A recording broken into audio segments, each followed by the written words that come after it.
I guess I'll touch on it lightly and be like, suck a dick. Hi, my name's Leo, and this is a PSA that yes, you do in fact have to actually scrub your legs in the shower, you just can't let the soapy water fall down them. As you can tell by the title of this video, this is a continuation of my Japan series from when I went and visited Tokyo in March of 2019. In today's video, I'm going to be talking about my time in Asakusa, as well as my time in Ikebukuro, the mall, Sunshine City.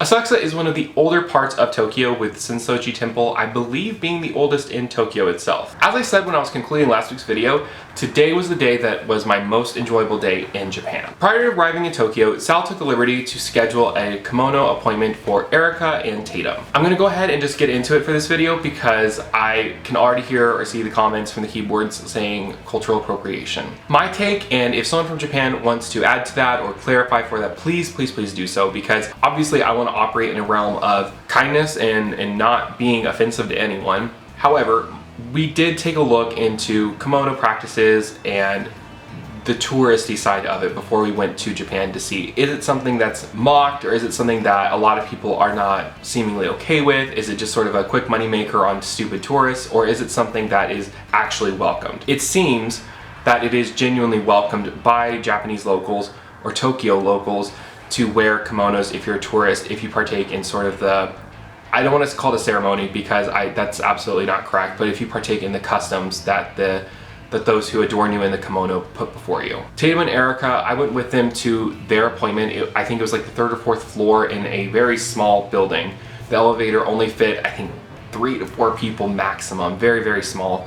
And we got to the floor and they immediately kicked me out because I'm a guy and that space was meant for women only. Went back down and we ended up waiting for them to come out. While we waited, Sal, Nathan, and I had a boys' morning. We decided that we were going to go find some lunch or breakfast, and we were going to explore sort of the market side to Asakusa while Tatum and Erica were getting ready. We ended up stopping at Sakai Cafe, which is in Asakusa, and there we had breakfast. This picture was taken, it's my picture I use for everything right now. I asked Sal to take it for me because that was the first time in such a long time I genuinely felt just so happy. A little backstory, before the trip to Japan, I was working with a company that I felt like was not good for me and my mental health. I don't think that they were really wonderful. I want to keep it brief because they really did, in the grand scheme of things, with me being there, they helped me further me in my career.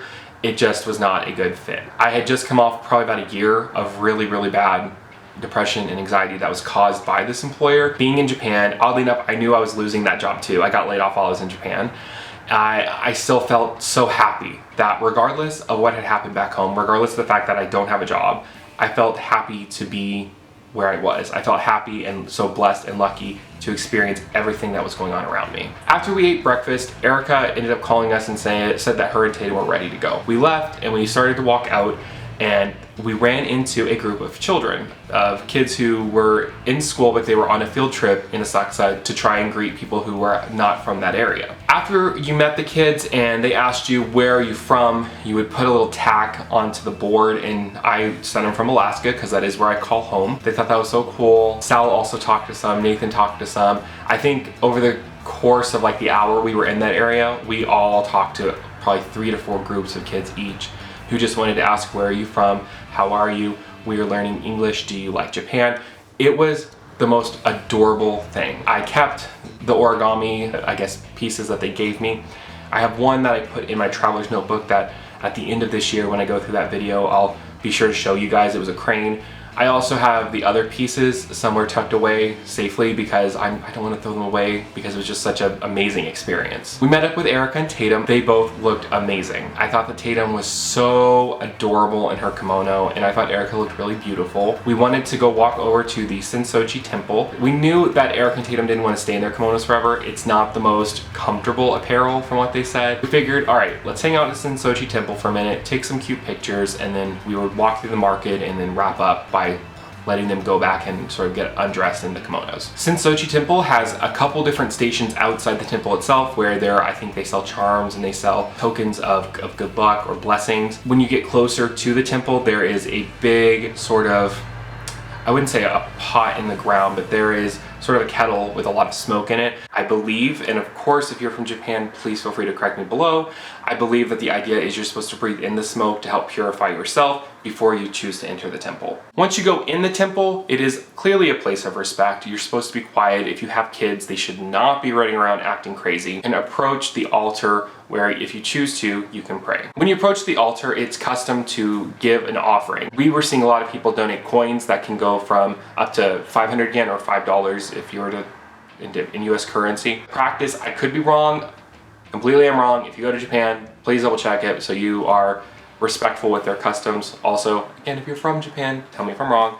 I believe that the sort of the approach is you give your offering and then you clap once, which is supposed to wake up, is it wake up the ancestors? Or I think the gods or whatever.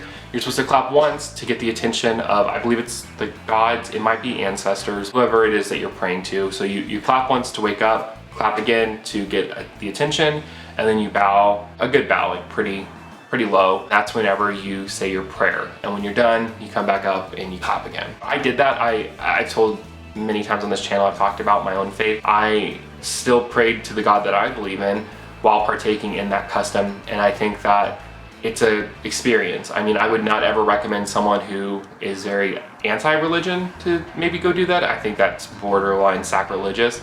I think that if you're there with the intention to be wholesome and to partake in something that's not yours, but you're just trying to appreciate, then absolutely, I think that they welcome that. I tie that in with the wearing of kimonos.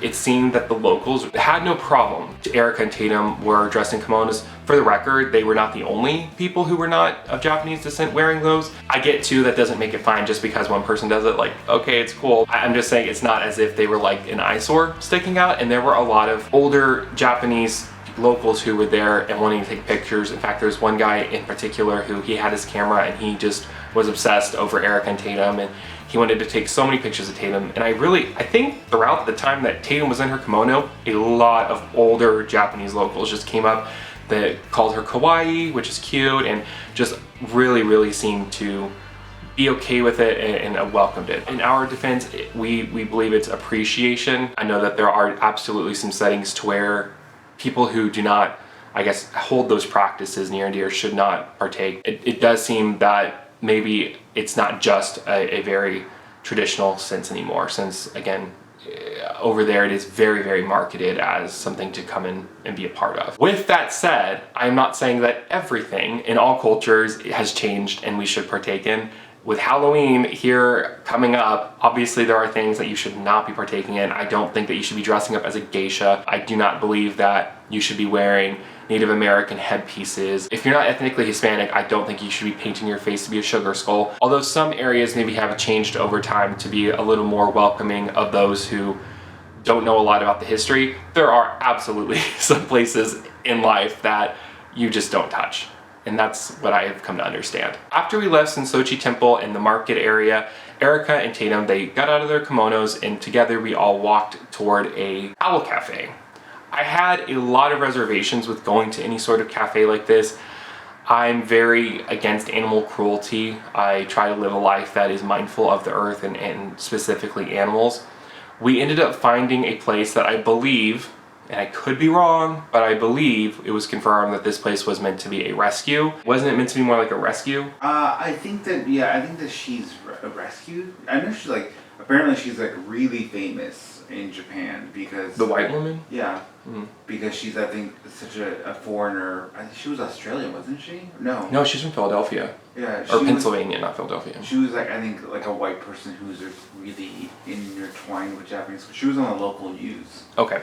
Well, I'm probably going to put a clip of you talking in there because I wanted to make a point that I went in there with the intentions of this is a place that's meant to be good for the animals, and the owls were not chained down to anything. I appreciated that. I wish there was a capybara who, I don't know, I think he did have sort of a cage if necessary, but I know that he was sort of allowed to wander, and that's one of the reasons I was okay with going into this cafe is the animals, for the most part, were not chained up or locked up. It was open. If the owls wanted to fly across and you risk them pooping on you, then that's fine, and they can do that. If the capybara wanted to go away from public view and sort of hide, he had a back area that he could do that. If he wanted to be out and about with everyone, and if he wanted to be petted, he could come out and enjoy that. I think for the most part, I was okay with it. There were some snakes that I didn't touch because that is not my mission. There were some prairie dogs who I believe, I was told the prairie dogs, and there was a fennec fox there that were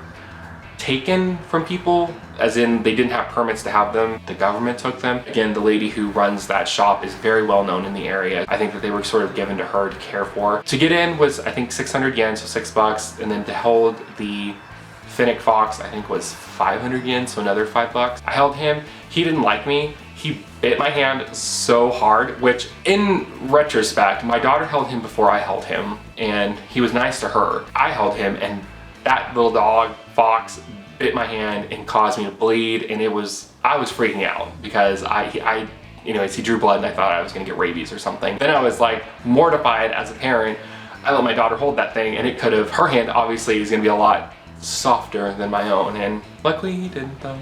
I just don't think I would do that part again. I don't know if I held the owl. I know I took a picture with the one they called Hedwig because obviously it's Harry Potter. Sal was really, really kind, and he bought me a feather that Hedwig molted or shedded. That is also in my traveler's notebook that I will show you guys at the end of this year. Before I talk about us going on Ikebukuro and wrap up this video, I really just wanted to say again, Asakusa meant so much to me. When I thought of going to Japan, I thought of the older styled architecture. I thought of just the markets coming out from people's homes. I thought of the unique food and flavors, and that's what Asakusa gives. If you're planning to go to Tokyo or Japan in general and you want to get a bit of the history, go to Asakusa. Sensoji Temple is there. Be respectful. Enjoy the marketplace. I wish there were some art pieces. There was one art piece in particular that was like oceans and in that sort of Japanese style. Given that the day prior we had seen the Team Lab experience with that ocean room that really just touched me on the inside. I wish I would have bought that painting. I didn't. I can always maybe find one similar. I think that the market was just a really unique experience for someone like myself who has grown up and lived most of my life in America. All my life in America. We took a train to go up to Sunshine City, which is in Ikebukuro. Sunshine City is a mall, I believe, inside that district. We didn't explore anything else for Ikebukuro. It was getting later in the day. We used this day of visiting Asakusa and such sort of as an in-between between the two busy Disney days. We were trying to rest. We were trying to just kick back and not have a go day. I wanted to go to this Pokemon Center in Ikebukuro because it was the mega Pokemon Center. It was, I think, the biggest one in Tokyo. We got there, and as you can see in a couple of the pictures I'll share, we did walk around, we looked around. I bought some things for a former coworker, her son, who was really into Pokemon and Pokemon Go. Bought him some unique stickers, bought him some Pokemon cards that are going to be in Japanese. I also bought this guy. Mew. Tiny little thing. I bought Mew at that mega Pokemon Center too. I kept the tag. I'm going to keep the tag on it. It's just cute. Little reminder of somewhere that I went. I'm not big into having tons and tons and tons of stuff, so I like little things like this that can remind me of where I've been. And that concludes this video. Lastly, I forgot to say, whenever we were in Sunshine City, we stopped and we ate at a Japanese restaurant. Really cute is outside of most Japanese, even the ones that are on the street vendors, they have their food in wax product where it shows you what your bowl of food is going to look like. And I thought that's really cute, even if it's like a bread or a donut or something, most Japanese restaurants have outside the door, outside the windows, images of what to expect when you order the food, and it's pretty true to the picture, which is kind of crazy. We went in there because we weren't sure if what we were looking at was pork or chicken.